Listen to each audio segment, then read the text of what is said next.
Minha mãe disse que você é um fracasso, seu irmão nunca nos decepcionaria desse jeito. Eu pago a hipoteca deles, ele mora no porão deles. Eu disse que você está certa. Então eu parei de ser um fracasso com um talão de cheques. Então é o seguinte sobre ser chamado de fracasso por alguém cuja hipoteca você vem pagando há 3 anos, isso bate diferente, muito diferente. Eu tenho 32 anos, trabalho com finanças desde que me formei, nada glamouroso, apenas um trabalho corporativo estável, analisando orçamentos e fazendo planilhas ficarem bonitas. Comecei de baixo, subi até analista sênior, consegui um salário e benefícios decentes, nada maluco, mas confortável, o tipo de trabalho em que você não se estressa para comprar comida ou fazer a troca de óleo do carro. Meu irmão mais novo, Dani, tem 28 anos, ele mora no porão dos meus pais, mora lá há 6 anos. Ele tem um diploma em comunicação que nunca usou, trabalha meio período em uma loja de artigos esportivos e passa a maior parte do tempo livre jogando ou saindo com os amigos. Meus pais agem como se ele estivesse passando por uma fase difícil. 6 anos não são uma fase, é uma escolha de estilo de vida.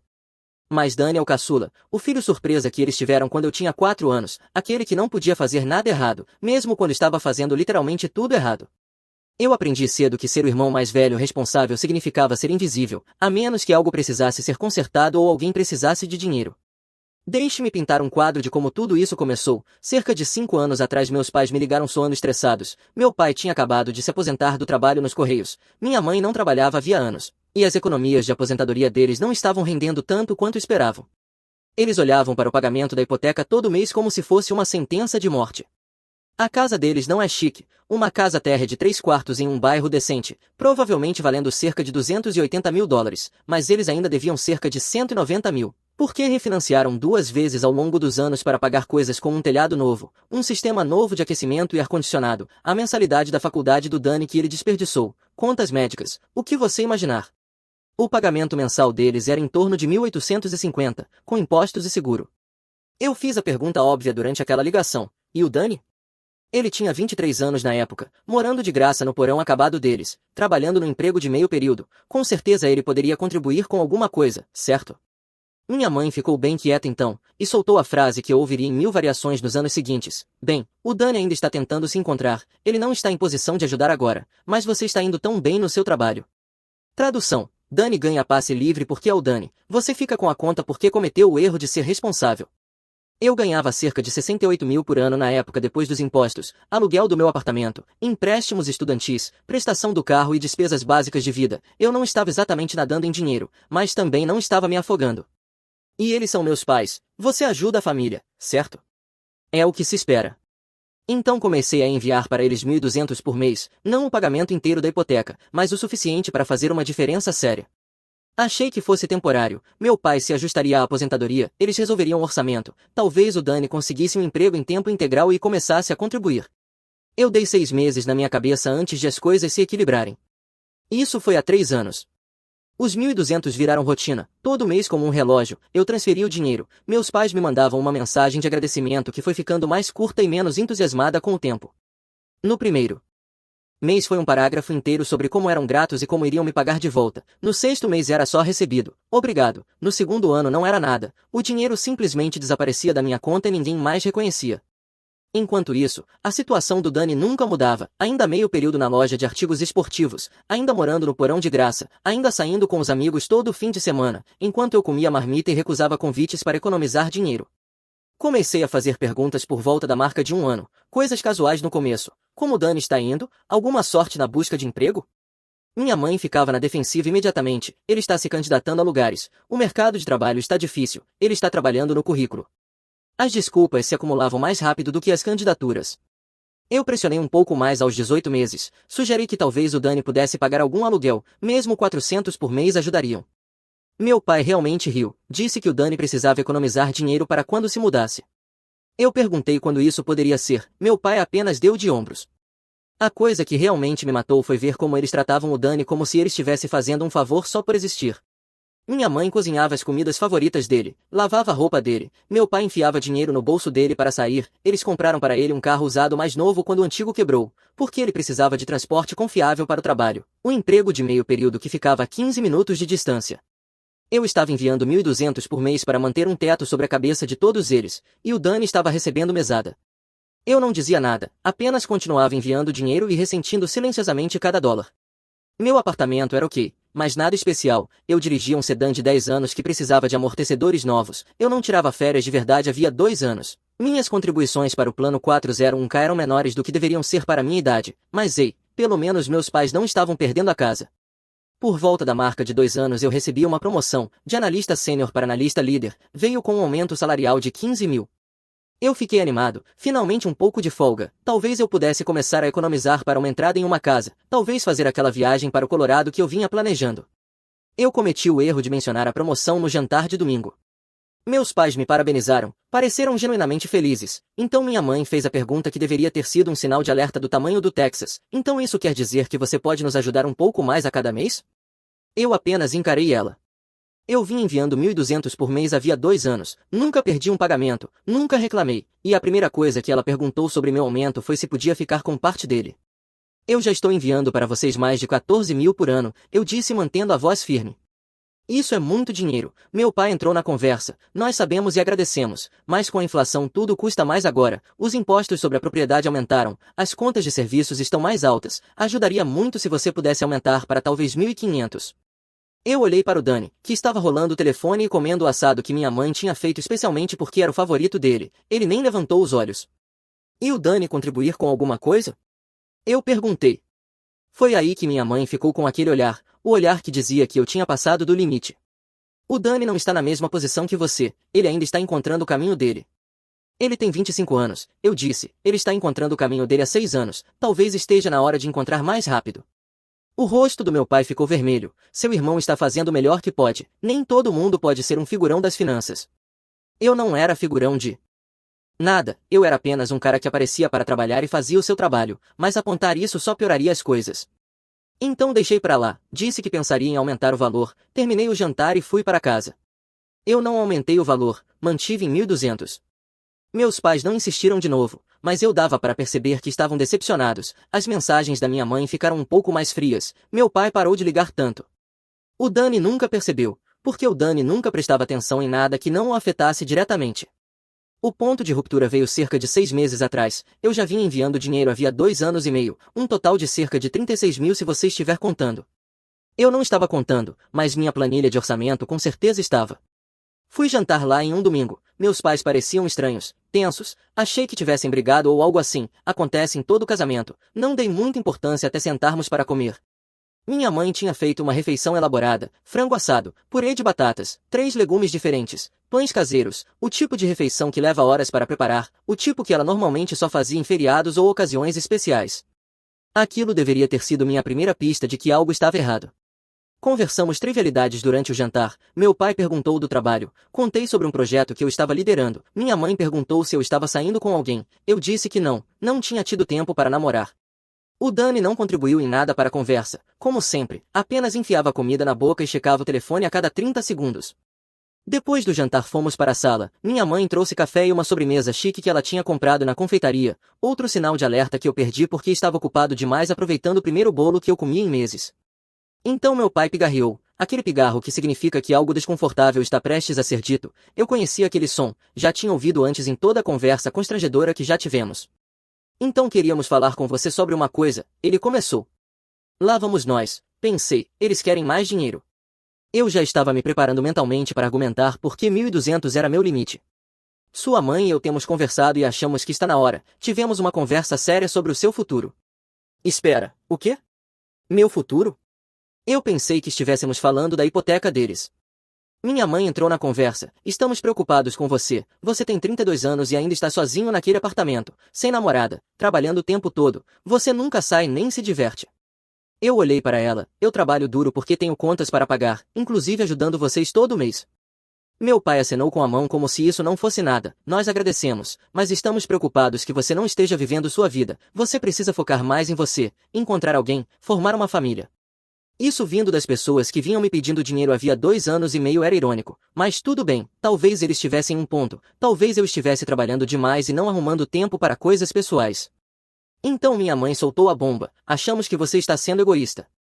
Eu realmente ri, não consegui evitar, egoísta? Como eu estou sendo egoísta? Você só pensa em você mesmo, ela disse, usando aquele tom moralista que ela usava quando estava prestes a dizer algo completamente irracional, mas queria que soasse razoável. Você trabalha o tempo todo, nunca nos visita a menos que a gente peça, não ajuda aqui em casa. Seu pai precisou de ajuda para mover móveis no mês passado e tivemos que chamar os vizinhos porque você estava ocupado demais. Eu estava em uma conferência de trabalho obrigatória, a 3 estados de distância. Eu tinha explicado isso, aparentemente isso não contava como uma desculpa válida. Eu envio dinheiro para vocês todo mês, eu disse devagar tentando manter a calma, muito. Dinheiro que eu poderia usar para 1 milhão de outras coisas. Meu pai entrou de novo. E somos gratos, mas dinheiro não é tudo, precisamos do seu tempo e do seu esforço também, precisamos que você esteja presente. Eu estava presente todo domingo para o jantar, ligava 2 vezes por semana, ajudava com o quintal quando pediam e estava disponível, mas nada disso contava aparentemente, só as coisas que eu não podia fazer contavam. Olhe para o Dani, minha mãe disse, e eu soube instantaneamente que isso era um erro. Ele mora aqui, ajuda em casa, está aqui quando precisamos. Eu me virei para olhar o Dani, que ainda estava no sofá rolando o telefone. O Dani mora no porão de vocês de graça, ele não ajuda com a hipoteca, ele não paga pelas compras. Você lava a roupa dele, ele ajuda de outras formas, minha mãe retrucou, ele nos faz companhia, faz esta casa parecer um lar, é com ele que podemos contar. E ali estava a narrativa do filho dourado com a qual eu vivia a vida inteira, apenas embalada para os meus 30 anos. Eu envio $1.200 por mês, repeti, porque aparentemente todo mundo tinha esquecido esse fato, por 2 anos e meio, isso dá mais de $36.000. Meu pai chegou a revirar os olhos, como se eu estivesse sendo mesquinho por mencionar literalmente dezenas de milhares de dólares que eu tinha enviado para eles. É exatamente disso que estamos falando, ele disse. Você está sempre fazendo conta, sempre transformando tudo em dinheiro, isso não é o que família faz. Eu fiquei sentado ali tentando processar o que estava acontecendo. Eu estava sendo acusado de ser egoísta e de só me importar com dinheiro porque mencionei a quantidade enorme de dinheiro que vinha dando a eles. A ginástica mental necessária para essa lógica daria uma medalha de ouro olímpica. O que exatamente vocês querem de mim? Eu perguntei. Minha mãe e meu pai trocaram um olhar, aquele tipo de olhar que dizia que eles tinham ensaiado essa conversa. Isso não era espontâneo, era planejado. Queremos que você seja mais como seu irmão, minha mãe disse finalmente. O tempo pareceu parar por um segundo. Eu apenas encarei ela. Mais como o Dani. Eu repeti, certificando-me de que tinha ouvido direito. Sim, o Dani sabe o que é importante, ele prioriza a família, ele está aqui para nós, ele não transforma tudo em dinheiro e carreira. Eu olhei para o Dani de novo, ainda no telefone, ainda no porão deles, ainda trabalhando meio período aos 28 anos, ainda contribuindo com exatamente $0 para a casa que eu estava mantendo de pé. O Dani mora no porão de vocês, eu disse, falando devagar, como se estivesse explicando algo para uma criança. Ele trabalha meio período, não paga aluguel, não paga contas, não faz nenhuma das coisas que os adultos deveriam fazer, e vocês querem que eu seja mais como ele. O rosto do meu pai estava ficando vermelho de novo. Seu irmão está passando por um período de transição. Há 6 anos? Ele vai se encontrar. Minha mãe retrucou, ele só precisa de tempo e apoio, diferente de você, que só julga todo mundo e acha que é melhor do que nós porque tem um emprego chique. Um emprego chique, meu trabalho corporativo de finanças, chato e estável, pelo qual eu trabalhei duro para conseguir e manter, um emprego que gerava o dinheiro que eu enviava a eles todo mês, esse emprego chique. Eu não acho que sou melhor do que ninguém, eu disse, mantendo a calma mesmo querendo gritar, eu trabalho duro, pago minhas contas, ajudo vocês porque vocês me pediram, eu não sei mais o que vocês querem que eu faça. Minha mãe se levantou e eu pude ver que ela estava chateada, realmente chateada, as mãos dela tremiam. Queremos que você seja um filho melhor, ela disse, a voz falhando, queremos que você se importe com esta família tanto quanto nos importamos com você. E então ela disse aquilo, a coisa que eu provavelmente vou lembrar pelo resto da vida, você é um fracasso como filho, você nos decepcionou mais do que imagina, seu irmão nunca nos trataria assim. A sala ficou completamente silenciosa, até o Dani levantou os olhos do telefone. Eu senti algo mudar dentro de mim, não exatamente raiva, mas como clareza, uma clareza fria, cristalina. Eu vim enviando $1.200 por mês, todo mês, por 2 anos e meio. Eu sacrifiquei férias, roupas novas, um carro mais novo, poupança, contribuições para aposentadoria, encontros, hobbies e paz de espírito. Eu fiz isso sem reclamar, sem pedir reconhecimento, sem fazê-los se sentirem mal por precisarem de ajuda. E eu era um fracasso, eu os decepcionei. Eu não era um filho tão bom quanto o homem-criança vivendo no porão deles, jogando videogame às custas deles. Tudo bem, eu disse, levantando-me, minha voz estava calma, estranhamente calma, vocês estão certos. Minha mãe pareceu confusa, meu pai franziu a testa, o Dani voltou para o telefone porque isso não o afetava, então por que se importar? Eu sou um fracasso, continuei, eu decepcionei vocês, sou egoísta e só me importo com dinheiro, vocês estão absolutamente certos sobre tudo isso. A expressão da minha mãe suavizou. Ela achou que eu estava concordando com ela, vendo a luz, prestes a pedir desculpas e prometer melhorar. Então eu vou parar de ser um fracasso, eu disse, a partir de agora. Eu puxei meu telefone e abri o aplicativo do banco, ali mesmo na sala de estar. Eu cancelei a transferência automática mensal para meus pais, $1.200 por mês, acabou assim, na hora. O que você está fazendo? Meu pai perguntou. Estou parando de ser o filho fracassado que só se importa com dinheiro. Vocês querem que eu seja mais como o Dani? Feito. Eu não vou mais enviar dinheiro para vocês, vou apenas existir e deixar que vocês me apoiem emocionalmente, em vez disso. O rosto da minha mãe ficou branco. Você está nos cortando? Eu não estou cortando vocês, estou apenas deixando de ser o filho que vocês não querem. Vocês disseram que eu sou um fracasso e que o Dani é melhor, então deixem a versão de sucesso do Dani pagar a hipoteca de vocês.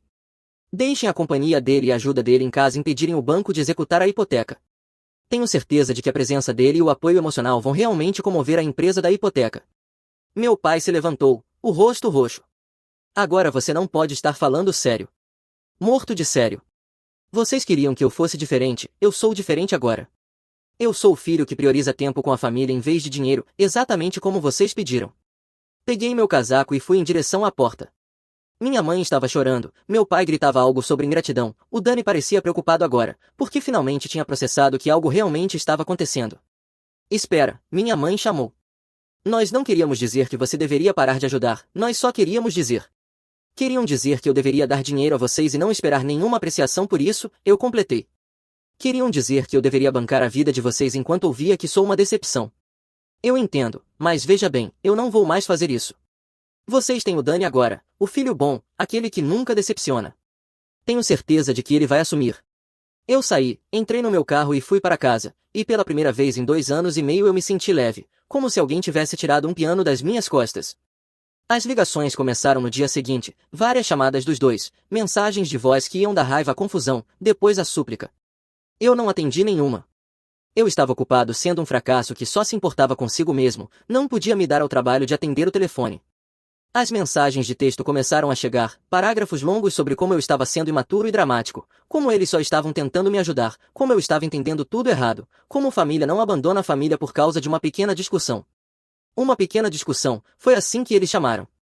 Não eles me chamando de fracasso, não eles dizendo que meu irmão desempregado morando no porão era melhor do que eu, apenas uma pequena discussão. Eu respondi exatamente uma mensagem, era da minha mãe e dizia que precisávamos conversar sobre isso como adultos. Eu respondi que o pagamento da hipoteca vence no dia 15, vocês têm 2 semanas para resolver isso, tenho certeza de que o Dani vai ajudar. Silêncio total depois disso por cerca de 3 dias. Então meu pai ligou de um número diferente, eu atendi sem pensar. Precisamos daquele dinheiro, ele disse imediatamente, sem olá, sem perguntar como eu estava, direto ao assunto. Eu não tenho dinheiro, eu disse calmamente, eu sou um fracasso, lembra? Fracassos não têm dinheiro para dar. Pare de ser infantil, temos contas para pagar. Eu também eu tenho contas que venho adiando há 2 anos enquanto financiava a aposentadoria de vocês. Está na hora de colocar tudo em dia. Você vai mesmo deixar a gente perder a casa por causa disso? Eu não estou deixando vocês fazerem nada, vocês dois são adultos, vocês têm um filho morando com vocês que poderia contribuir, vocês têm opções, vocês só estão bravos porque eu não sou mais uma delas. Ele tentou argumentar, tentou me culpar, tentou gritar. Eu deixei ele falar até se esgotar e então disse que precisava ir, desliguei e bloqueei aquele número também. A coisa de não enviar 1.200 por mês é que, de repente, você passa a ter 1.200 por mês, dinheiro que eu tinha esquecido que existia. No primeiro mês eu quitei meu carro, simplesmente eliminei aquela prestação, foi incrível. No segundo mês eu marquei uma viagem de fim de semana, nada exagerado, apenas um bom hotel nas montanhas e algumas trilhas, as primeiras férias de verdade que eu tirava em anos. Postei algumas fotos online, minha mãe viu e me mandou uma mensagem dizendo como devia ser bom ter dinheiro para férias enquanto seus pais lutam. Eu não respondi. No terceiro mês meus pais tentaram uma abordagem nova, mandaram o Dani até o meu apartamento. Ele apareceu em um sábado de manhã, parecendo desconfortável. Ei, ele disse quando abri a porta, a gente pode conversar? Eu quase não deixei ele entrar, mas a curiosidade venceu, eu queria ouvir o que o filho dourado tinha a dizer. Sentamos na minha sala, ele olhou em volta do meu lugar, pareceu surpreso por ser bonito, como se tivesse esperado que eu morasse em um chiqueiro ou algo assim. Então, a mamãe e o papai estão bem estressados, ele começou. Imagino que estejam tendo dificuldade com o pagamento da hipoteca. Eles me pediram para falar com você. Eu me recostei no sofá e perguntei, e o que você disse a eles? Eu disse que tentaria. Olha, cara, eu sei que as coisas esquentaram, mas eles são nossos pais, nós deveríamos ajudá-los. Nós? Eu repeti, isso é engraçado. Onde está o seu 1.200 por mês? Ele se mexeu desconfortável. Eu não tenho esse tipo de dinheiro. Mas você tem algum dinheiro, você trabalha, mora de graça, não tem contas, para onde vai o seu salário? Ele murmurou algo sobre despesas. Dani, eu enviei para eles mais de 36 mil nos últimos 3 anos. Você enviou zero, na verdade menos que zero, porque eles pagam tudo para você. Então quando você diz que nós deveríamos ajudá-los, o que você quer dizer é que eu deveria ajudá-los enquanto você continua não fazendo nada. Não é assim. É exatamente assim. E sabe de uma coisa? Eu teria continuado enviando dinheiro, de verdade teria, mas então a mamãe me chamou de fracasso e disse que você nunca os decepcionaria como eu decepcionei. Então eu decidi dar exatamente o que eles queriam, um filho como você. Ele não teve resposta para isso e foi embora alguns minutos depois. Eu nunca descobri se ele realmente contribuiu com alguma coisa para a casa depois disso, eu duvido. Os meses 4 e 5 foram tranquilos. Eu fiquei sabendo por parentes distantes que meus pais estavam passando dificuldades, tiveram que cortar muitas coisas, nada mais de pacote de TV a cabo, nada de comer fora, minha mãe voltou a cortar cupons, meu pai estava procurando empregos de meio período para fechar as contas. Eu não me senti mal, provavelmente deveria, mas não senti. Toda vez que eu pensava em ajudá-los, eu lembrava do rosto da minha mãe quando ela me chamou de fracasso, de como ela parecia decepcionada, de como ela me comparou ao Dani e me achou inferior. No 6º mês meu pai conseguiu um emprego em uma loja de ferragens, meio período, salário mínimo. Ele tinha 68 anos, repondo prateleiras, porque a aposentadoria dele não era mais suficiente. Minha tia me ligou para me contar isso, achando que iria me fazer sentir culpa e voltar a ajudar. Ele não teria que trabalhar se você simplesmente enviasse dinheiro para eles como antes, ela disse. Ele não teria que trabalhar se o Dani pagasse aluguel e conseguisse um emprego em tempo integral, eu respondi. Há um adulto plenamente capaz de 28 anos morando naquela casa, contribuindo com nada, mas de alguma forma eu é que sou o problema. Ela não teve muito a dizer depois disso. Por volta do 7º mês algo interessante aconteceu, eu recebi uma ligação do meu tio, irmão da minha mãe. Ele tinha ouvido toda a história pelo lado dos meus pais, o que com certeza me pintou como o vilão. Estou ligando porque falei com o Dani, ele me disse que tentou falar com você e que basicamente você mandou ele embora. Essa é uma versão, aqui vai a minha versão, vocês são todos idiotas, seus pais são idiotas, essa família inteira é uma bagunça. Eu realmente ri. O tio Jim sempre foi direto. Seus pais não tinham o direito de pedir tanto dinheiro todo mês, essa hipoteca é responsabilidade deles. Mas você também não deveria ter cortado tudo sem aviso. Eles me chamaram de fracasso, eu disse, depois de anos ajudando eles. Eles me compararam ao Dani, que nunca ajudou ninguém, nem a si mesmo. Eu ouvi, sua mãe é uma idiota, sempre foi quando o assunto é o Dani, seu pai também, eles mimaram aquele garoto até torná-lo inútil. Mas olha só, seus pais estão passando dificuldades agora, dificuldades reais, e sim, a culpa é totalmente deles, mas ainda são seus pais. Eu não disse nada. Não estou dizendo para voltar a enviar 1.200 por mês, isso era demais e eles estavam se aproveitando, mas talvez checar, conversar com eles. Você já deixou seu ponto claro, eles sabem que erraram. Eles pediram desculpas? Silêncio. Então não sabem que erraram, só sabem que querem meu dinheiro de volta. O tio Jim suspirou, provavelmente você está certo sobre isso. Olha, não estou dizendo o que você deve fazer, só estou dizendo que às vezes estar certo e ser feliz são coisas diferentes. Pense nisso. Ele desligou. Eu pensei nisso por cerca de 30 segundos e depois voltei a viver minha vida. No 8º mês eu recebi um e-mail da minha mãe, longo, confuso, cheio de justificativas e explicações. O resumo basicamente era que não quisemos dizer do jeito que você entendeu, você está sendo sensível demais, somos família e família se perdoa. Nenhum pedido de desculpas de verdade, nenhum reconhecimento de que me chamar de fracasso foi errado, nenhum reconhecimento dos 3 anos de apoio financeiro que eles deram como garantido, apenas somos família e você deveria superar isso. Eu apaguei o e-mail.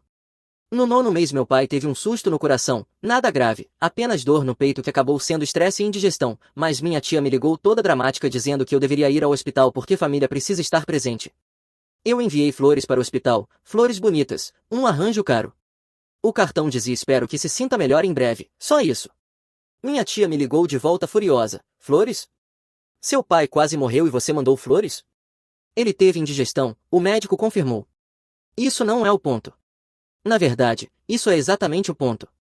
Se tivesse sido algo sério eu teria ido, mas não foi, e mandar flores é uma resposta perfeitamente adequada para alguém no hospital por indigestão. Ela me chamou de insensível e desligou. Eu adicionei o gasto das flores à minha planilha, na categoria dinheiro que eu não podia gastar enquanto financiava a aposentadoria deles.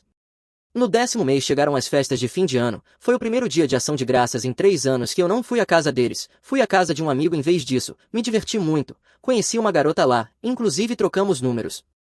Minha mãe me mandou uma mensagem na manhã do dia de ação de graças dizendo que estavam decepcionados por eu não estar lá, o Dani ia levar a namorada, teria sido bom ter os 2 filhos. O Dani tinha namorada agora, bom para ele, talvez ela o tirasse do porão, eu duvidava. Eu não respondi à mensagem, estava ocupado demais me divertindo com pessoas que não achavam que eu era um fracasso. No 11º mês, pouco antes das festas de dezembro, meus pais apareceram no meu apartamento sem avisar, juntos, parecendo acabados. Meu pai tinha emagrecido, minha mãe parecia cansada. Eles perguntaram se podiam entrar. Eu quase disse não, mas a curiosidade venceu de novo. Sentamos na minha sala, nós 3, constrangedor ao extremo. Queríamos falar com você, minha mãe começou. Estou ouvindo. Meu pai continuou, estamos passando dificuldades financeiras desde que você parou de ajudar, tivemos que refinanciar a casa de novo só para dar conta. O pai está trabalhando meio período agora, mas não é suficiente, estamos atrasados com contas. Eu assenti, mas não disse nada. Estamos perguntando se você pode nos ajudar de novo, minha mãe disse, não o valor total como antes, talvez 500 ou 600 por mês, qualquer coisa ajudaria. E o Dani? Eu perguntei. Eles trocaram um olhar. O Dani está trabalhando em algumas coisas, minha mãe disse vagamente, ele ainda está no porão, está economizando para se mudar. Ele está pagando aluguel enquanto economiza? Outro olhar entre eles. Aquilo era um não. Então o Dani continua morando lá de graça, trabalhando meio período, contribuindo com nada financeiramente, mas de alguma forma eu deveria mandar 500 por mês para vocês. Estamos desesperados, meu pai disse, e eu ouvi na voz dele, ele estava realmente desesperado. Isso não era manipulação, eles estavam de fato passando dificuldades. Mas aqui está a questão sobre ser chamado de fracasso por alguém, isso faz algo com você, muda a forma como você vê a pessoa, muda o que você está disposto a fazer por ela. Sinto muito que vocês estejam passando por isso, eu disse, e eu quis dizer, mas não vou enviar dinheiro. Por quê? Minha mãe perguntou, as lágrimas começando, somos seus pais, nós te criamos, você nos deve. E ali estava o verdadeiro centro de tudo, eles achavam que eu devia a eles, não porque eu queria ajudar, não porque tínhamos um bom relacionamento, mas porque eu devia por ter nascido e sido criado. Eu devo a vocês? Eu repeti. Deixa eu te dizer o que eu não devo. Eu não devo dinheiro porque vocês escolheram ter filhos. Eu não devo dinheiro porque vocês administraram mal as próprias finanças. Eu não devo dinheiro porque vocês permitiram que o Dani se tornasse inútil. E eu definitivamente não devo dinheiro depois que vocês me chamaram de fracasso e disseram para eu ser mais como meu irmão desempregado. Minha mãe estava chorando de verdade agora. Nós não quisemos dizer isso, estávamos chateados. Não, vocês quiseram dizer sim, sempre quiseram. O Dani é o bom, eu sou o decepcionante que só se importa com dinheiro. Pois bem, parabéns, vocês conseguiram exatamente o que queriam. Eu me importo com o dinheiro agora, com o meu dinheiro, minhas economias, meu futuro, minha aposentadoria, minha vida. Meu pai se levantou dizendo que eu estava sendo cruel. Eu estou sendo honesto, há uma diferença. Eles foram embora, minha mãe soluçava, meu pai parecia derrotado. Eu me senti um lixo por cerca de 1 hora, depois me lembrei dos 3 anos enviando 1.200 por mês e me senti bem de novo. Isso foi há 2 meses. Não ouvi mais nada deles desde então.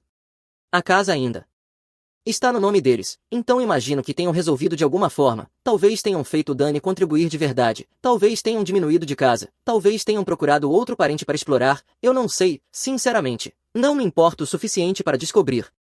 O que eu sei é que quitei todas as minhas dívidas, exceto os empréstimos estudantis, tenho um fundo de emergência que me sustenta por 6 meses, estou maximizando minhas contribuições para o plano 401k, comprei um carro novo, estou namorando aquela garota que conheci no dia de ação de graças e está indo muito bem, tirei outra viagem no mês passado. Estou vivendo a vida que eu deveria estar vivendo há 3 anos, a vida que eu teria vivido se não tivesse sido chantageado emocionalmente a financiar a aposentadoria dos meus pais enquanto eles mimavam meu irmão até uma adolescência permanente. Às vezes eu penso em entrar em contato, ligar para ver como eles estão, mas então eu me lembro do rosto da minha mãe quando ela me chamou de fracasso, lembro de como ela disse aquilo com facilidade, de como ela realmente acreditava que o Dani era melhor apesar de todas as evidências em contrário, e eu me lembro de que eu não sou um fracasso, eu sou um sucesso que se cansou de ser tratado como um caixa eletrônico por pessoas que nem sequer conseguiam fingir gratidão. A empresa da hipoteca não se importa com decepção, não se importa com dinâmica familiar ou com quem é o bom filho, ela se importa com dinheiro, dinheiro frio, duro e pago em dia. Acontece que agora eu me importo com a mesma coisa. Engraçado como isso funciona. Meu dinheiro, minha escolha, minha vida, e honestamente eu nunca fui tão feliz. Atualização publicada 3 semanas depois. Muitas pessoas pediram uma atualização, então aqui vai. As coisas ficaram interessantes na semana passada. Recebi uma ligação do Dani, a primeira vez que ele entrou em contato comigo desde que foi ao meu apartamento quase um ano atrás. Ele soava diferente, menos arrogante, mais cansado. Precisamos conversar, ele disse. Sobre o quê? Você pode só ir até a casa, por favor? Pensei em dizer não, mas algo na voz dele me deixou curioso, então dirigi até lá naquela manhã de sábado. A casa parecia desgastada, não caindo aos pedaços nem nada assim, mas dava para perceber que o dinheiro estava curto. O gramado precisava de cuidados, a pintura estava descascando em alguns lugares. O carro velho do pai não estava na garagem, provavelmente no trabalho da loja de ferragens. Dani atendeu a porta, ele parecia diferente também, mais magro, mais velho, como se tivesse envelhecido 3 anos nos últimos 12 meses. Sentamos na cozinha, a mesma cozinha onde eles tinham me chamado de fracasso. Foi estranho estar de volta. Então a mamãe e o papai não estão aqui, Dani começou, o pai está no trabalho, a mãe está na casa da irmã no fim de semana. Eu te chamei porque queria conversar, só nós dois. Eu esperei. Eles vão perder a casa, ele disse finalmente. Estão 3 meses atrasados na hipoteca, o banco enviou uma carta sobre o início do processo de execução. Eu não disse nada. Eu sei o que você está pensando, que isso é problema deles, que eles fizeram isso consigo mesmos, e você está certo, mas estou te ligando porque finalmente entendi. Eu entendo por que você foi embora. Isso me surpreendeu. Você entende? Entendo. Eles vêm colocando pressão em mim desde que você parou de enviar dinheiro, perguntando quando eu vou conseguir um emprego em tempo integral, quando vou ajudar com as contas. A mamãe fica dizendo coisas como não estaríamos nessa bagunça se você tivesse assumido como seu irmão fez. Já faz quase um ano disso.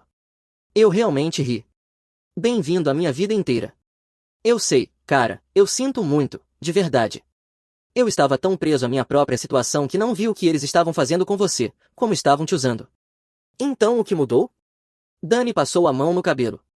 O pai me chamou para conversar no mês passado e disse que eu precisava pagar aluguel ou sair de casa. Disse que eles não podiam mais se dar ao luxo de me sustentar. A gente brigou feio porque eu disse onde eu deveria ir, eu não tinha dinheiro guardado, e ele respondeu talvez você devesse ter pensado nisso nos últimos 6 anos. Parece justo. É, então eu fiquei correndo atrás. Arrumei um segundo emprego. Agora estou trabalhando em tempo integral na loja de artigos esportivos, além de finais de semana em um restaurante. Estou tentando juntar dinheiro para sair de casa, mas é difícil, tudo é caro. E agora estou dando 800 por mês para eles de aluguel. 800. Isso é mais do que eu pagava quando morava fora. Eles precisam, estão desesperados. O dinheiro da aposentadoria basicamente acabou. O trabalho do pai mal cobra alguma coisa. A mãe fala em arrumar um emprego, mas ela não trabalha há uns 25 anos, ninguém quer contratar. Eu processei aquilo. Eles estavam realmente em dificuldade, e o Dani finalmente estava assumindo responsabilidades. Por que você está me contando isso? Eu perguntei. Porque eu queria que você soubesse que finalmente entendi o que você fazia, o quanto você sacrificou, e o quão mal eles te trataram por isso. Eu estou vivendo isso agora e é horrível. Você quer que eu volte e salve eles? Não, Dani disse, me surpreendendo de novo. Eu não estou pedindo que você envie dinheiro, eu sei que esse barco já partiu. Eu só estou pedindo que você converse com eles, ajude a pensar em um plano. Você é bom com dinheiro, com orçamento e tudo isso, talvez possa ajudá-los a enxergar as opções. Eu fiquei sentado pensando. Meu primeiro impulso foi dizer não e ir embora, mas o Dani parecia genuinamente arrependido, e ele estava realmente trabalhando em 2 empregos agora, realmente contribuindo, realmente crescendo, mesmo que tenha sido preciso uma crise para isso acontecer. Vou pensar nisso, eu disse a ele. Ele assentiu, isso é justo. E, cara, pelo que vale, eu sinto muito por tudo, por ter sido um parasita, por não ter te defendido quando eles te chamaram de fracasso, por tudo. Aquele pedido de desculpas significou mais do que ele provavelmente imagina. Foi o primeiro reconhecimento real que recebi de alguém da minha família de que eles estavam errados. Eu saí pouco depois, dirigi para casa, pensei nisso por alguns dias e então tomei uma decisão. Liguei e marquei uma reunião de família, disse para todos estarem lá no sábado às 2 da tarde. O pai faltou ao trabalho, a mãe voltou mais cedo da casa da irmã, o Dani já estava lá. Sentamos naquela mesma sala onde tudo começou. Vou dizer isso uma vez só, eu comecei, eu não vou dar dinheiro, não é por isso que estou aqui, mas vou ajudar vocês a montar um plano financeiro se estiverem falando sério em consertar isso. Meus pais se olharam, minha mãe abriu a boca, provavelmente para argumentar ou dar desculpas. Antes de você dizer qualquer coisa, eu a interrompi, eu preciso ouvir algo de vocês dois. Preciso ouvir que vocês entendem por que eu parei de ajudar. Preciso ouvir que vocês sabem o que fizeram de errado. Silêncio, um silêncio longo, tão longo que achei que eles não falariam nada. Finalmente meu pai falou. Nós te demos como garantido, esperávamos que você continuasse ajudando sem demonstrar gratidão, e te comparamos ao Dani de uma forma completamente injusta. Você estava nos sustentando financeiramente, nós te tratamos como se não estivesse fazendo o suficiente. Isso foi errado. Não foi eloquente, não foi perfeito, mas foi alguma coisa. Olhei para minha mãe, ela estava chorando de novo, mas dessa vez parecia diferente. Eu te chamei de fracasso, ela disse em voz baixa, quando você estava sendo tudo menos isso. Você era quem estava mantendo tudo unido, e eu te disse que você não era bom o bastante. Eu quis te machucar e machuquei. Desculpa. Ali estava, um pedido de desculpas de verdade, um ano atrasado, mas ainda assim. Ok, eu disse, aqui está o acordo. Vou ajudar vocês a fazer um orçamento e entender as opções. Vou olhar as finanças de vocês e dizer o que eu acho que deveriam fazer, mas eu não vou dar dinheiro. Essa ponte foi queimada. O Dani vai continuar pagando os 800 por mês, porque ele é um adulto morando na casa de vocês, e vocês dois vão aceitar isso. Os planos de aposentadoria de vocês precisam de um ajuste sério. Eles concordaram. Passamos as 3 horas seguintes analisando as finanças deles. Estava pior do que eu imaginava. Eles vinham vivendo acima das possibilidades havia anos, mesmo antes de eu começar a ajudar. Os refinanciamentos tinham esgotado o valor da casa. Eles tinham dívidas de cartão de crédito das quais eu nem sabia. Contas médicas do susto no coração do pai que o seguro só cobriu parcialmente. Eu fui direto. Eles tinham 3 opções. Primeira opção, vender a casa, usar o valor para quitar dívidas e reduzir para algo acessível, talvez um apartamento pequeno. Segunda opção, arrumar um inquilino, eles tinham um quarto extra que poderia ser alugado para gerar renda. Não cobriria tudo, mas ajudaria. Terceira opção, os dois arrumarem empregos de meio período e o Dani continuar pagando aluguel enquanto junta dinheiro para sair o mais rápido possível. Cortar todas as despesas possíveis, sem TV a cabo, sem comer fora, sem nenhum extra. Sobreviver até estabilizar. Nenhuma dessas opções era agradável, todas exigiam sacrifício e mudança, mas eram os únicos caminhos realistas. Eles escolheram a terceira opção por enquanto, com a primeira como plano reserva se nada melhorasse em 6 meses. Desde então as coisas têm sido diferentes. Minha mãe conseguiu um emprego de meio período em um supermercado, meu pai continua na loja de ferragens, o Dani segue com os 2 empregos, e de fato, juntou dinheiro suficiente para se mudar para um apartamento com um colega de quarto no próximo mês. Não somos exatamente próximos. Eu não vou aos jantares de domingo, não ligo 2 vezes por semana, mas somos civis. Trocamos mensagens de vez em quando. Eu não os carrego mais, mas também não estou completamente afastado. Eles estão resolvendo as coisas aos poucos, de forma dolorosa, mas estão conseguindo. Você imagina pensar que eu me casaria com ele, tão delirante. Ela riu depois que eu a pedi em casamento na frente da família dela. Eu disse que ela estava certa, saí da festa e arrumei minhas coisas enquanto ela continuava comemorando. Ela chegou em casa e encontrou o apartamento vazio e uma mensagem dizendo para imaginar pensar que eu ficaria. Uma semana depois, ela apareceu no meu novo lugar chorando. Ei, Reddit, minha namorada me humilhou quando eu a pedi em casamento na frente da família e dos amigos dela, então eu fiz isso e a fiz se arrepender de cada palavra. Pega a pipoca, porque essa é intensa. Meu nome é Cole, tenho 30 anos, sou homem. Bailey e eu nos conhecemos na oficina do pai dela, Hank. Ele administrava uma empresa de manutenção de frotas, e eu era o cara novo que ele tinha contratado para lidar com equipamentos pesados. Ela apareceu numa tarde para levar o almoço para o velho dela, e eu estava com o braço até o cotovelo numa reconstrução de transmissão, graxa até os ombros, parecendo algo que tinha acabado de rastejar para fora de um cárter de óleo. Ela riu de uma piada que fiz sobre o caminhão dando trabalho e, se controlando, começou a me fazer perguntas sobre o serviço, como se realmente se importasse. No primeiro ano, tudo era bom. Cozinhávamos juntos nos fins de semana, ela cuidava do preparo enquanto eu ficava no fogão, e comíamos na varanda observando o sol se pôr. Ela às vezes levava meu almoço na oficina, sentava num balde virado e conversava enquanto eu trabalhava, fazendo perguntas sobre os motores. Ela se dava bem com meu amigo Garret, não reclamava quando eu chegava em casa cheirando a diesel e parecia genuinamente orgulhosa quando fui promovido a técnico líder. Houve uma noite, talvez com 8 meses de relacionamento, em que o carro dela quebrou na estrada. Dirigi 40 minutos para buscá-la, consertei o alternador num estacionamento com uma lanterna entre os dentes, e ela me olhou como se eu a tivesse tirado de um prédio em chamas. Disse que se sentia segura comigo de um jeito que nunca tinha sentido antes. Os pais dela me adoravam.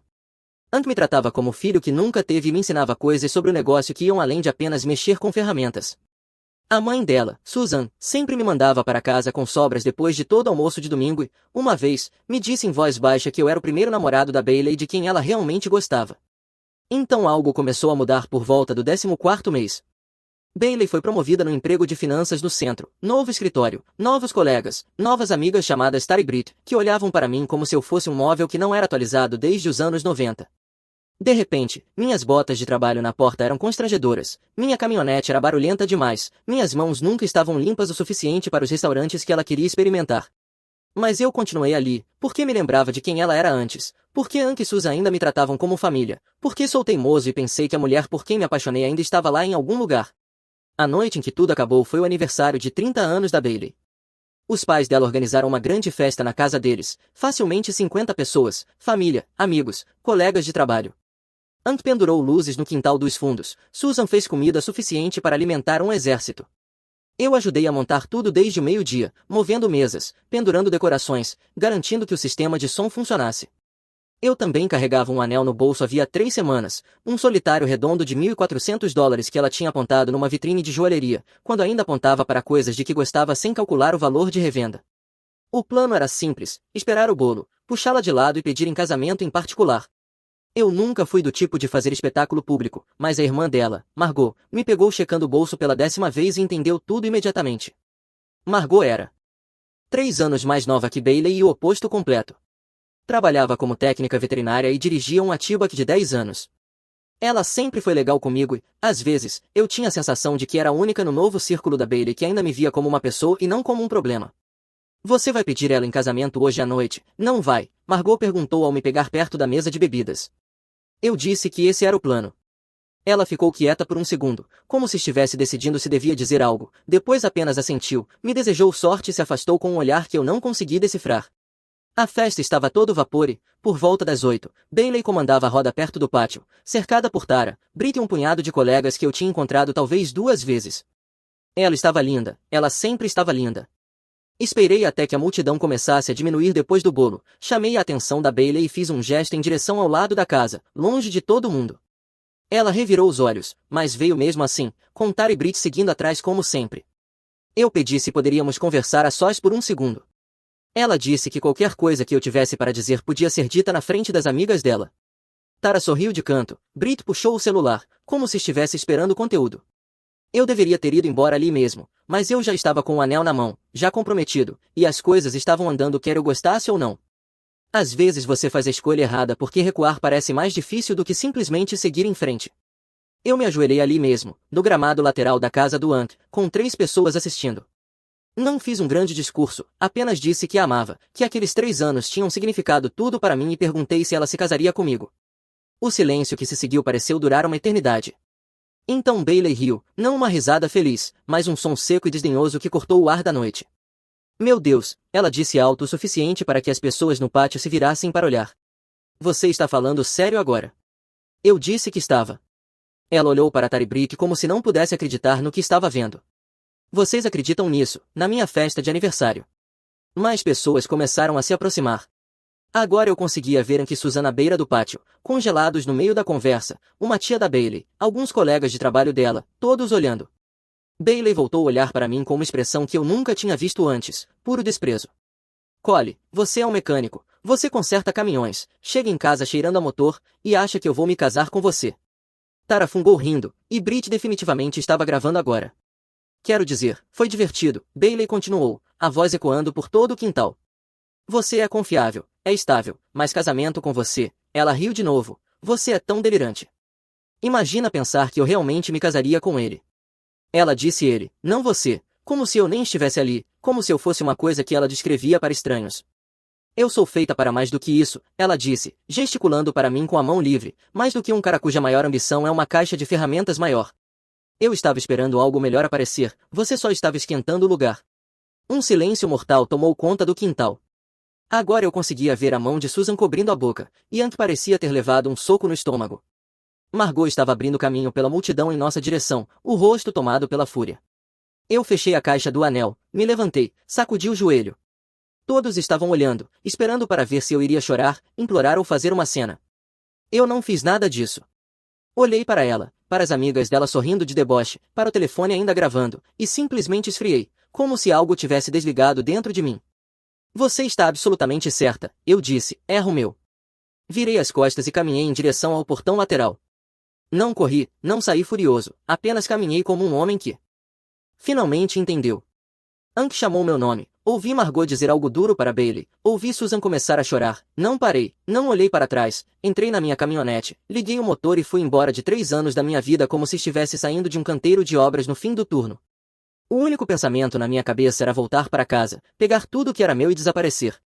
Bailey e eu morávamos em uma casa geminada que eu tinha encontrado, 2 quartos, uma garagem pequena onde eu guardava minhas ferramentas, um bairro decente. Eu pagava 65% do aluguel, mesmo ela ganhando mais no papel depois da promoção, mas Bailey tinha empréstimos estudantis dos quais nunca falava, dívidas de cartão de crédito de antes de nos conhecermos e uma pontuação de crédito que deixava proprietários nervosos. Então eu cobria as contas de verdade enquanto ela cuidava da imagem dela.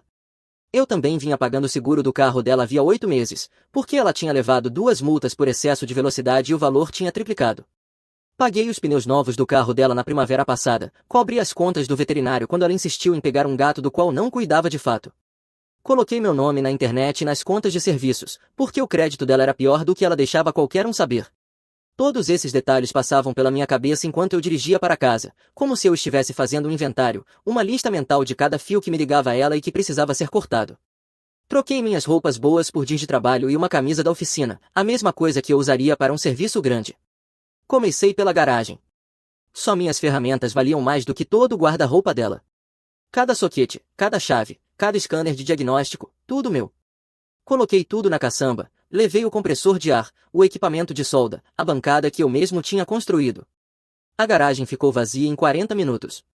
A sala veio em seguida, meus livros, meus discos, a televisão que eu tinha comprado, sem falar no sistema de som e nos móveis realmente confortáveis que eu já possuía antes de morarmos juntos. Deixei as bobagens decorativas dela. O gato estava sentado no balcão da cozinha, observando meu trabalho. O nome dele era Chester, e eu tinha quase certeza de que ele odiava Bailey quase tanto quanto eu naquele momento. Ela queria um gato para o Instagram e depois o ignorou por 2 anos. Eu o alimentava, limpava a caixa de areia, levava ao veterinário. Eu olhei para Chester e ele olhou para mim. A caixa de transporte estava no armário do corredor. Ele entrou sem lutar. Até o gato sabia que era hora de ir embora. Na cozinha, levei minha coleção de panelas de ferro fundido, minhas boas facas, a máquina de café expresso pela qual eu tinha economizado. Deixei as panelas decorativas de cobre que ela pendurara na parede. Encontrei toda a documentação das contas, liguei para a companhia elétrica do telefone fixo da casa e agendei a transferência para fora do meu nome no fim do ciclo de faturamento. O mesmo com a internet, o mesmo com a água. Tudo no meu nome, tudo prestes a se tornar problema dela. O seguro do carro dela estava em débito automático na minha conta. Entrei no aplicativo no telefone e cancelei a autorização de pagamento. Se ela quisesse cobertura, teria de contratar a própria apólice. 3 horas, foi quanto levou. A casa parecia esvaziada, prateleiras pela metade, buracos onde antes havia móveis. Eu me sentei no chão da cozinha com a caixa de transporte do Chester ao meu lado e peguei o telefone. A foto de contato dela ainda sorria para mim. Enviei uma única mensagem, imagina pensar que eu ficaria. Apertei enviar e bloqueei o número dela, bloqueei em tudo, um por um, de forma completa. Garry atendeu no segundo toque, nem perguntou o que tinha acontecido, apenas disse que me encontraria na casa dele com o box da caminhonete aberto. 15 anos de amizade e ele nunca tinha me decepcionado.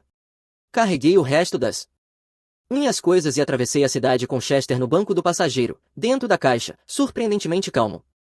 Garry já estava do lado de fora quando eu cheguei.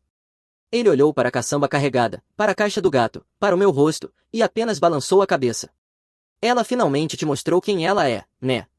Eu disse que ela tinha feito isso na frente de 50 pessoas, na festa de aniversário dela. Ele ficou em silêncio por um segundo e então disse, bom, agora você pode parar de fingir que não sabia. Ele não estava errado. Descarregamos tudo na garagem dele. Havia um quarto vago que eu poderia usar.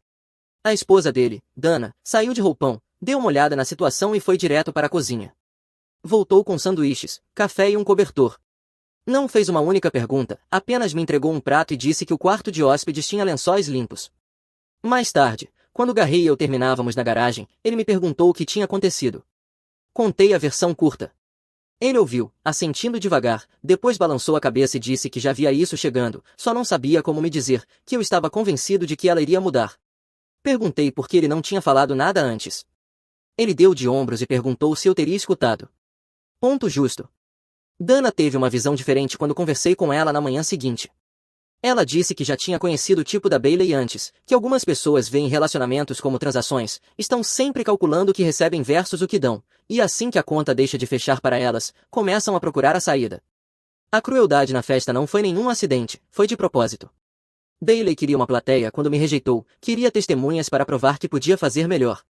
O colapso só veio por volta das 3 da manhã, nada dramático, apenas eu sentado na beira de uma cama desconhecida, no escuro, com as mãos tremendo e o peito apertado, finalmente me permitindo sentir tudo o que tinha acabado de acontecer. 3 anos apagados em um único discurso numa festa de aniversário, e a pior parte era que ela quis dizer cada palavra. Ela não foi cruel por engano, foi cruel porque finalmente se sentiu seguro bastante para dizer o que vinha pensando o tempo todo. Eu me permiti ter aquela noite, uma única noite de estar destruído, e então prometi a mim mesmo que isso nunca mais aconteceria. Tirei 2 dias de folga do trabalho e disse ao Hank que tinha uma emergência familiar, o que tecnicamente não era mentira. Hank me ligou de volta 1 hora depois, não como meu chefe, mas como o pai da mulher que tinha acabado de me humilhar publicamente no quintal dele. Cole, eu nem sei o que dizer, filho, a voz dele estava pesada, cansada. Susan e eu não fazíamos ideia de que ela se sentia assim, estamos arrasados com isso. Eu disse que não era culpa dele, disse que apreciava tudo que ele tinha feito por mim ao longo dos anos e falei que entenderia se as coisas precisassem mudar no trabalho.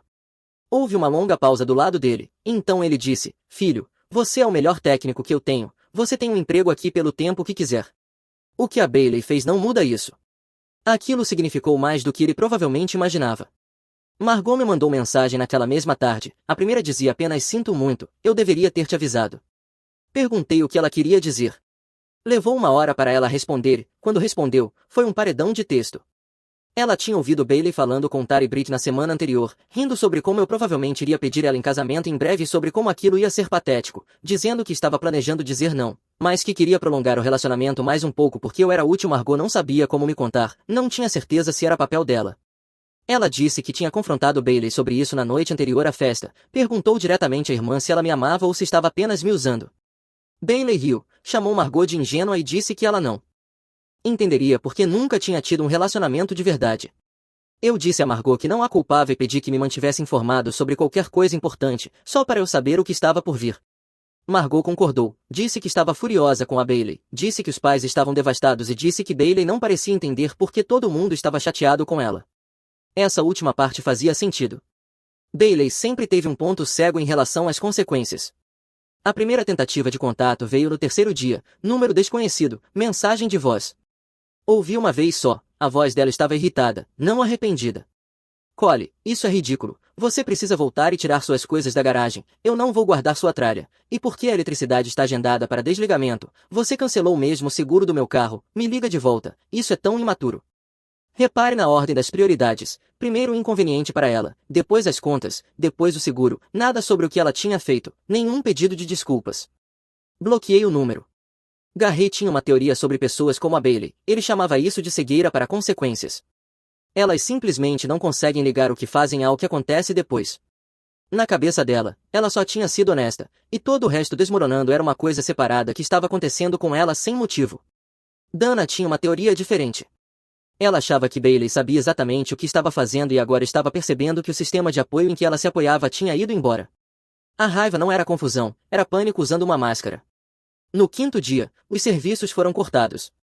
Eu sei porque a Margot me mandou mensagem perguntando se eu sabia que a energia tinha acabado na casa geminada. Eu disse que talvez tivesse agendado um desligamento antes de sair. Ela respondeu com um emoji rindo. No 6º dia, o seguro da Bailey venceu. Margot disse que descobriu quando tentou renovar o licenciamento do carro no departamento de trânsito. Aparentemente houve uma cena, muito choro dentro de um prédio público. A equipe não se comoveu no 7º dia. O proprietário me ligou, nosso contrato era conjunto e ele tinha recebido reclamações da Bailey sobre a situação das contas. Expliquei calmamente que eu tinha me mudado e não voltaria, que pagaria a minha parte de qualquer taxa de rescisão antecipada, mas não cobriria a parte dela. Ele perguntou se eu poderia colocar isso por escrito. Eu disse que enviaria até o fim do dia. Redigi uma carta simples detalhando minhas obrigações, meu pagamento e a responsabilidade dela pelo restante. Enviei por correio registrado para que houvesse um registro. Bailey estava por conta própria agora. Tudo que eu vinha resolvendo silenciosamente havia anos se tornou problema dela de uma hora para outra e, pelo que a Margot me contava, ela não estava lidando bem com isso. A segunda tentativa de contato aconteceu no 8º dia. Número desconhecido diferente, ela tinha pegado o telefone de alguém emprestado.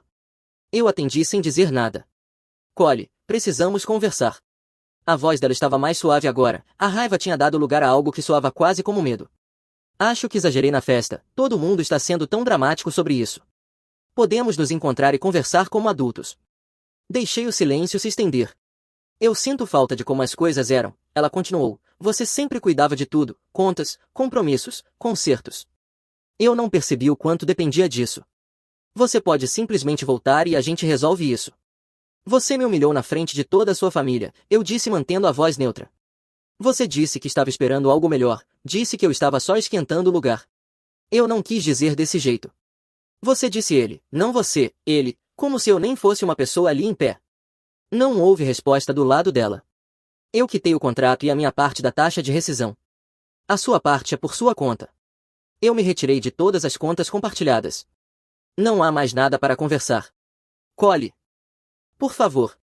Eu encerrei a ligação e bloqueei o número.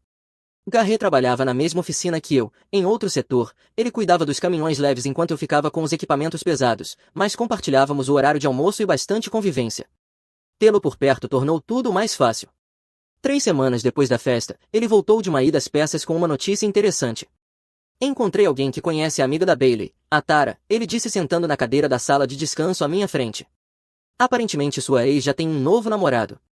Um cara das finanças chamado Bryce, trabalha numa empresa concorrente da dela. Eles se conheceram em algum evento de networking na semana passada. Na semana passada, menos de um mês depois de humilhar publicamente o homem com quem esteve por 3 anos. Perguntei como era o Bryce. Garret sorriu, sabe aqueles caras que aparecem em encontros de carros com sedãs alugados e agem como se fossem donos da concessionária, esse tipo, todo aparência, nenhuma substância, fala de si mesmo na terceira pessoa, às vezes usa aqueles sapatos sem meia. Eu disse que ele parecia exatamente o que a Bailey merecia. Ah, fica melhor, Garret continuou. Dizem que ele tem uma reputação. A ex-namorada descobriu que ele fazia o mesmo jogo com outras 3 mulheres ao mesmo tempo. Tudo explodiu cerca de 1 ano atrás. Ele acabou de se mudar para esta região para começar do zero. Perfeito. Bailey tinha passado tanto tempo zombando da minha vida que correu direto para os braços de um sinal de alerta ambulante. O universo às vezes tem senso de humor. Margot confirmou o relacionamento alguns dias depois. Disse que a Bailey estava postando o tempo todo, novo namorado, essa conexão incrível, tudo exagerado sobre como estava feliz. Enquanto isso, eu entrava numa rotina, trabalho, academia. O quarto de hóspedes do Garret era confortável o bastante. Dana não se importava com o Chester, que tinha ficado muito mais carinhoso agora que não era ignorado 16 horas por dia. Comecei a procurar apartamentos. Encontrei um de um quarto decente, a cerca de 20 minutos da oficina, limpo, silencioso, bom proprietário. Assinei o contrato numa quinta-feira e comecei a me mudar naquele fim de semana. A terceira tentativa de contato aconteceu enquanto eu carregava uma caixa escada acima no meu novo lugar. Número desconhecido, desta vez mensagem. Cole, por favor, fala comigo, todo mundo está bravo comigo, meus pais não param de falar disso, a Margot não fala comigo, a Tara disse que eu deveria ter lidado com as coisas de outro jeito, estou sozinha aqui. A completa falta de consciência era quase impressionante. Mesmo agora, mesmo depois de tudo, ela ainda não via o que tinha feito de errado. Ela só via que as pessoas estavam chateadas com ela e não conseguia entender por que eu não respondia. Apenas bloqueei o número e continuei carregando as caixas. Garret me ajudou a terminar a mudança naquele fim de semana. Dana trouxe um presente de casa nova, uma frigideira de ferro fundido para substituir a que eu tive de deixar para trás. Meu novo apartamento era simples, mas funcional, cama do Marketplace, escrivaninha do mesmo cara, uma única cadeira confortável que encontrei num brechó. Chester pareceu aprovar. Ele reivindicou imediatamente o ponto ensolarado perto da janela e o defendeu de absolutamente ninguém. Eu estava reconstruindo peça por peça, dia após dia. Bailey, segundo a Margot, estava fazendo o oposto. O novo namorado não estava indo bem. Bryce já tinha pedido dinheiro emprestado 2 vezes, uma por causa de um problema temporário de fluxo de caixa, outra por uma oportunidade de investimento imperdível. Bailey aparentemente tinha emprestado a ele perto de $600 em 3 semanas. Soa familiar. Ela sempre teve uma fraqueza por caras que pareciam sofisticados. A diferença era que eu tinha sido inteligente o bastante para nunca pedir dinheiro a ela. A situação no trabalho dela também estava desmoronando. Ela perdeu um prazo, culpou questões pessoais, e o chefe dela não aceitou. Havia conversa sobre um plano de melhoria de desempenho. A garota que tinha zombado do meu trabalho por ser inferior de repente corria o risco de perder o próprio. Eu não comemorei ao ouvir isso, mas também não senti pena. As consequências apenas estavam aparecendo onde deveriam. A quarta tentativa de contato foi uma carta, correio físico. Ela tinha encontrado meu novo endereço de alguma forma, provavelmente através do proprietário da antiga casa ou de algum outro rastro de papel que eu não tinha cortado completamente. A carta tinha 4 páginas. Eu li o primeiro parágrafo, que era basicamente sobre o quanto todos estavam sendo injustos com ela, sobre como ela não merecia aquilo, sobre como eu a tinha abandonado sem lhe dar a chance de se explicar. Eu parei ali, o resto era mais do mesmo. Eu tinha certeza de que seria eu, sem nenhum reconhecimento, apenas um modo vítima interminável. Eu rasguei a carta, dei o jantar ao Chester e assisti a um jogo com o som baixo. Em algum lugar da cidade, Bailey estava em queda livre, e eu finalmente, misericordiosamente, estava bem. 8 semanas depois da festa, foi isso quanto tempo levou para eu começar a me sentir eu mesmo novamente, estável, firme, como se tivesse encontrado meu equilíbrio depois de meses em cima de algo que estava sempre prestes a ceder. O trabalho ia bem. Hank tinha me dado um pequeno aumento sem que eu pedisse, disse que eu tinha merecido e que estava feliz por eu ainda estar ali. A mensagem não dita era clara. Ele sabia o que a filha tinha feito e aquela era a maneira dele de tentar consertar as coisas sem precisar dizer isso em voz alta. Eu apreciei isso. Meu apartamento aos poucos estava se tornando um lar de verdade. Comprei um sofá pequeno, pendurei algumas coisas nas paredes, comprei uma cafeteira. Chester tinha reivindicado aproximadamente 60% do espaço disponível no chão como território pessoal, o que parecia bastante adequado para um gato. Eu me reconectei com pessoas com quem tinha perdido contato durante os anos com Bailey, amigos do ensino médio, caras do programa de aprendizagem, pessoas que ela descartava como entediantes ou básicas e que acabaram sendo exatamente o tipo de gente estável e confiável de que eu precisava. Garrett e Dana me chamavam para jantar quase todo domingo. A gente grelhava alguma coisa, assistia ao jogo que estivesse passando e falava de coisas normais, sem drama, apenas pessoas comuns sendo pessoas comuns. Margot tinha se tornado uma amiga inesperada. Ao longo de tudo isso, ela me mandava mensagens com atualizações de vez em quando, sempre com a ressalva de que não estava espionando, apenas achava que eu deveria saber o que estava acontecendo. Eu apreciava as informações, porque saber me ajudava a enxergar qualquer caos que estivesse se aproximando, e o caos definitivamente estava chegando. Bailey e Bryce tinham avançado rápido demais. Aparentemente já estavam morando juntos depois de menos de 2 meses de relacionamento. Ele tinha se mudado para a casa geminada, a minha antiga casa, porque o contrato de aluguel dele tinha dado errado e ele precisava de um lugar para ficar. Tradução, ele tinha sido despejado, e Bailey estava desesperada demais para fazer perguntas.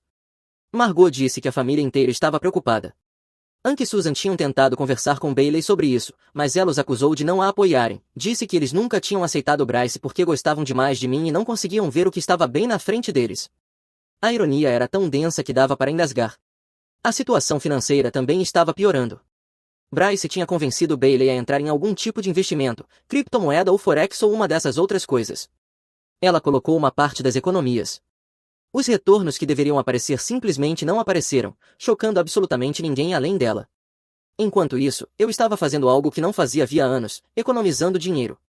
Não cobrindo os erros de outra pessoa nem financiando o estilo de vida de outra pessoa, apenas guardando dinheiro como um adulto funcional normal. Comprei uma caminhonete mais nova, usada, mais boa, com pouca quilometragem, motor bom, paguei à vista.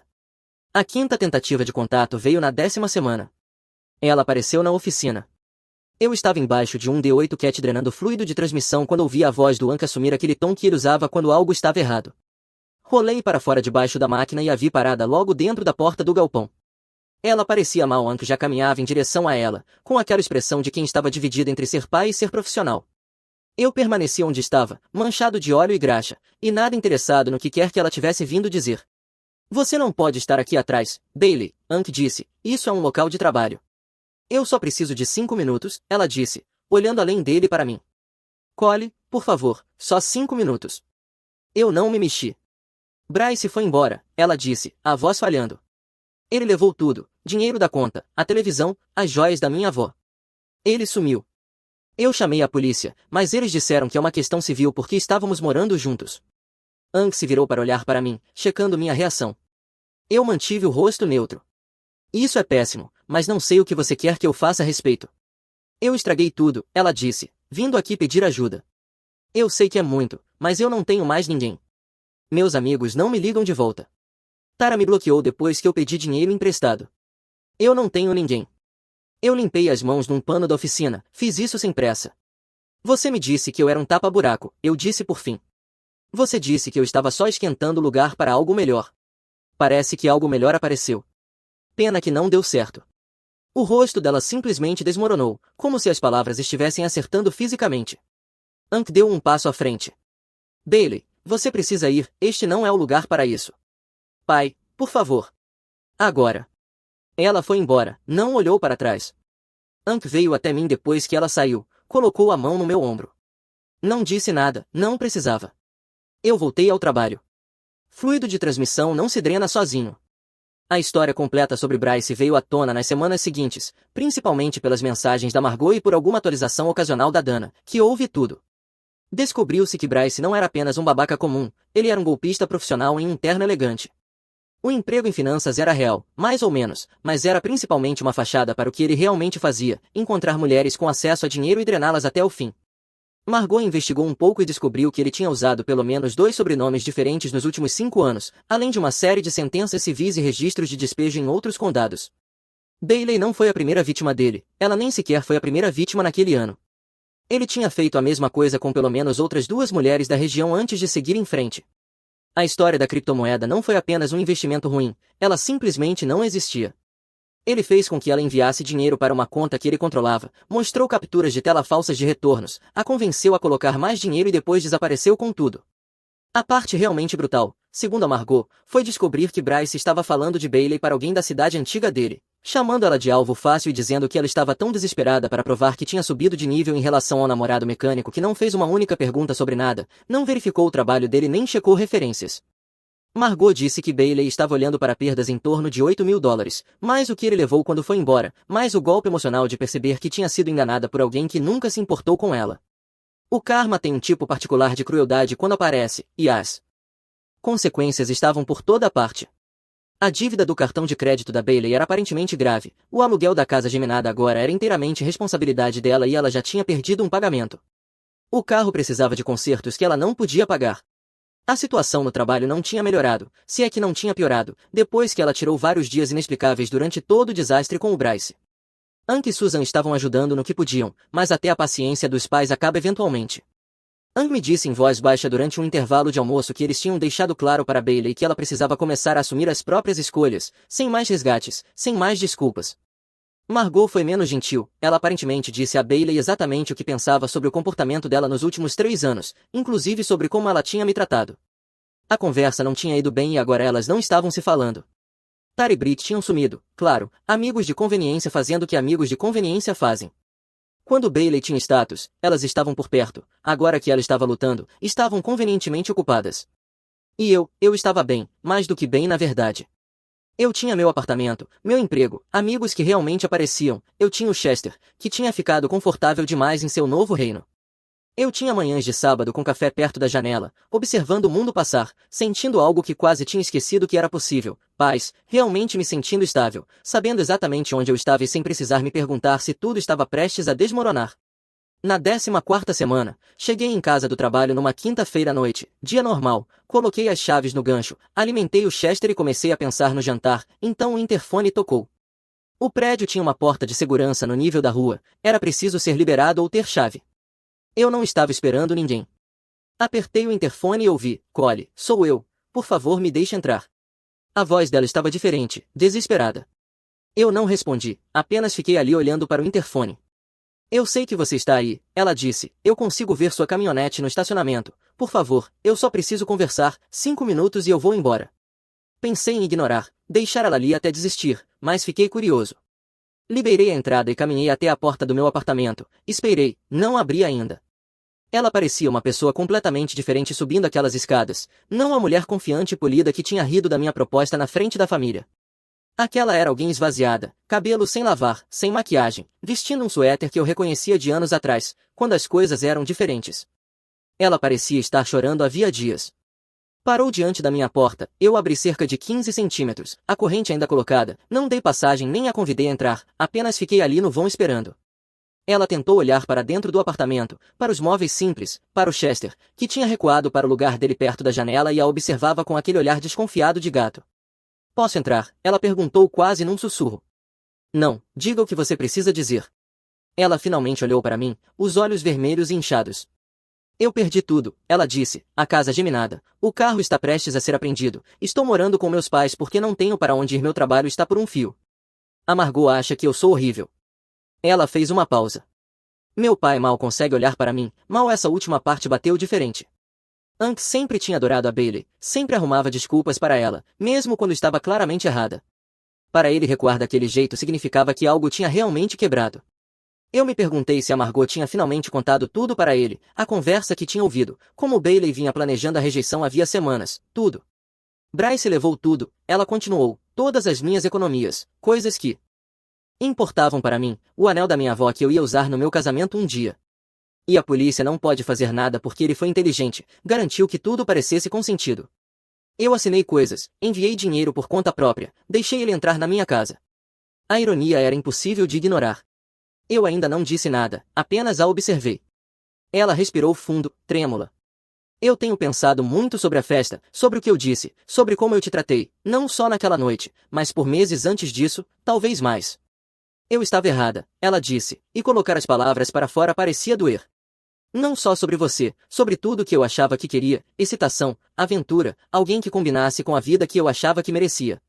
Ela soltou uma risada vazia. Eu consegui exatamente o que pedi. Chester miou uma vez, baixo e nada impressionado, até o gato já tinha superado.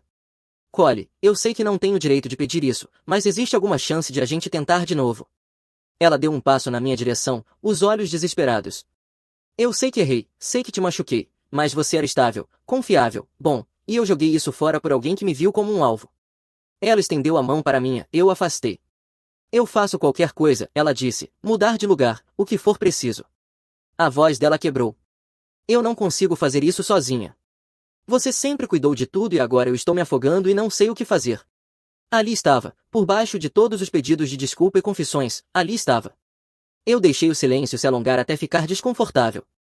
Então agora que você perdeu tudo, eu disse com a voz neutra, você quer consertar as coisas porque eu era útil. Ela se encolheu ao ouvir as próprias palavras voltarem contra ela. Eu lembro de cada palavra, Bailey, de todas, você quis dizer tudo aquilo.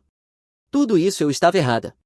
Não, você só me mostrou quem realmente é, eu corrigi, finalmente dizendo em voz alta.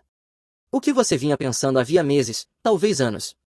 E agora você quer que eu haja como se nada disso tivesse acontecido porque o seu plano B explodiu na sua cara. As lágrimas escorriam pelo rosto dela. Eu não sou sua rede de segurança, eu disse. Não sou o plano reserva para o qual você corre quando o plano principal dá errado. Eu valho mais do que aquilo que posso fazer por você e mereço alguém que entenda isso desde o primeiro dia, não só quando fica sem opções. Collie, por favor. Você perguntou se existe alguma chance de tentarmos de novo. Eu balancei a cabeça devagar. Não, não existe, nunca vai existir. O que você disse naquela festa matou qualquer coisa que havia entre nós. Você não pode trazer isso de volta agora só porque sua vida saiu dos trilhos. Ela chorou mais. Você precisa ir, eu disse. Você precisa resolver sua vida sozinha, aprender a ser responsável por si mesma, parar de procurar alguém para te carregar. Eu não sei como fazer isso. Então descubra. Comecei a fechar a porta. Adeus, Bailey. Ela colocou a mão na porta tentando impedir. Collie, por favor. Esperei alguns segundos, a mão dela caiu. Adeus, eu disse de novo, fechei a porta, tranquei e ouvi ela ficar ali por um momento longo, depois os passos se afastando pelo corredor. Voltei para dentro, fiz meu jantar, sentei à pequena mesa e comi em silêncio. Eu tinha sido chamado de delirante por achar que valia a pena casar comigo. No fim das contas, eu valia muito mais do que isso. Ela achou que eu estaria ali para sempre, esperando que ela decidisse que eu era bom o suficiente. Ela achou errado.